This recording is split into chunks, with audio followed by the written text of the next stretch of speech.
खूप भूक लागली आहे, पण बाहेर जाऊ शकत नाही कारण पाऊस जोरात पडतोय.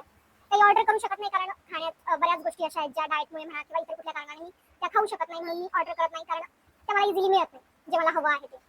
आणि कंटाळा खूप येतोय स्वयंपाक बनवण्याचा.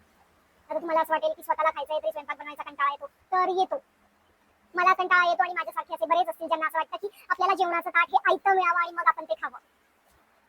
पण आता माझ्याकडचे सगळे ऑप्शन बंद झाल्यामुळे मला कंटाळ्याला थोडं साईडला ठेवून स्वतःलाच काहीतरी बनवावं लागणार आहे.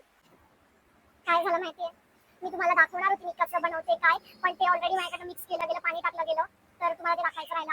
यात मी टाकलेलं आहे तांदळाचं पीठ, ज्वारीचं पीठ, चिकनीचं पीठ, बेसन पीठ, ओवा, जिरा पावडर, कढीपत्ता, मिरची, कोथिंबीर, अद्रकची पेस्ट बनवून टाकलेली आहे, मीठ टाकलेलं आहे. आणि जर तुम्हाला वाटलं तर तुम्ही यात बीट टाकू शकता. मी थोडंसं गाजर किसून टाकलेलं आहे. हे बघा, ही आहे मिक्स आटा थालीपीठ, तुम्ही जे काय म्हणतात ते, आमच्याकडे काय म्हणतात मला आठवत नाहीये. आणि त्याच्यासोबत घेतलंय मी लिंबाचं लोणचं. टेस्ट एक नंबर आहे. बनवायचं तर बनवा, खायचं तर खा, नाही तर नका खाऊ. मी हे संपवणार आहे कारण हे खूप खरंच टेस्टी झालंय.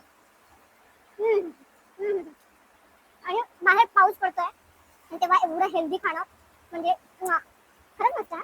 खोटं नाही सांगत. कधी कधी मला असं वाटतं मी इतकं छान जेवण बनवते तरी मी कंटाळा का करते. स्वतःच्या हातून बनवण्याची मजा आणि टेस्ट चुम्मेश्वरी.